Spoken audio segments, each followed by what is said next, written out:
En los libros 3 y 4 de la República de Platón se consolidan los principios esenciales que definen a la polis justa: la educación de los guardianes, la organización jerárquica de la sociedad y el papel indispensable de la virtud, la templanza y la justicia en el mantenimiento del equilibrio. La obra no trata meramente de un tratado político, sino que también una discusión filosófica de la virtud del hombre, la templanza y la justicia. Platón y Sócrates establecieron lo que para ellos sería la polis ideal, utilizando los conceptos ya mencionados como una manera de crear armonía social y el florecimiento humano. Estas ideas de armonía social y el florecimiento humano siguen siendo vigentes hoy día. Varias líneas de pensamiento de filosofía política, como por ejemplo el nacionalsocialismo y el fascismo, utilizan la idea platónica y socrática de la polis como base para el establecimiento de su sociedad ideal.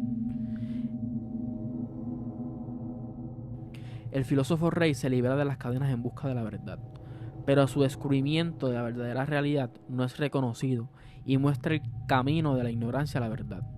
Sin embargo, la injusticia aparece cuando todas estas funciones se confunden o dejan de ser, y cuando los productores desean gobernar, y cuando los gobernantes buscan riquezas, o cuando los guardianes imponen el desorden.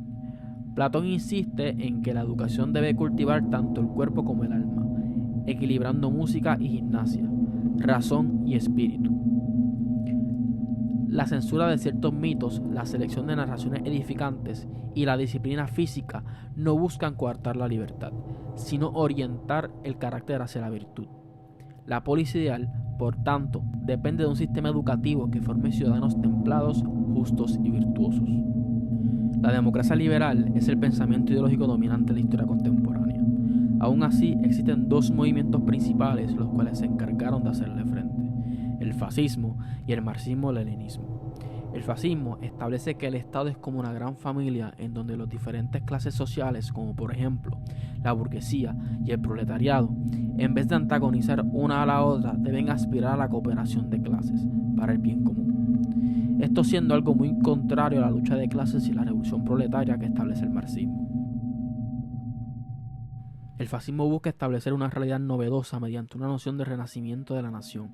La nación está compuesta por una gran familia, la cual depende de la cooperación de clases. Pensadores como Giovanni Gentil y Roger Griffin comprenden que la base del fascismo es la estructura y armonía social.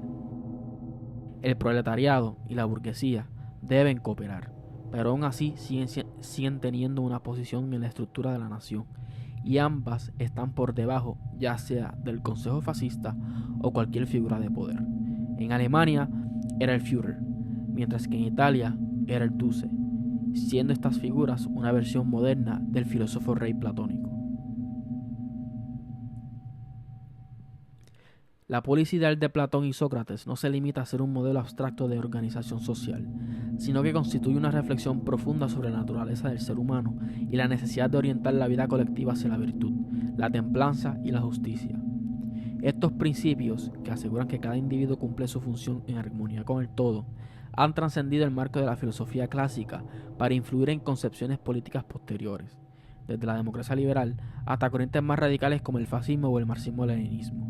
Aunque las interpretaciones modernas han distorsionado o adaptado la visión original, el trasfondo común sigue siendo la búsqueda de un orden social en el que la cohesión y el bien común prevalezcan sobre los intereses particulares. De este modo, el proyecto platónico-socrático de la polis ideal no debe entenderse únicamente como una utopía antigua, sino como un legado vivo que aún nos invita a cuestionar cómo estructuramos nuestras sociedades, qué valores priorizamos y hasta qué punto la justicia, la templanza y la virtud siguen siendo las bases indispensables para lograr el florecimiento humano y la verdadera armonía social.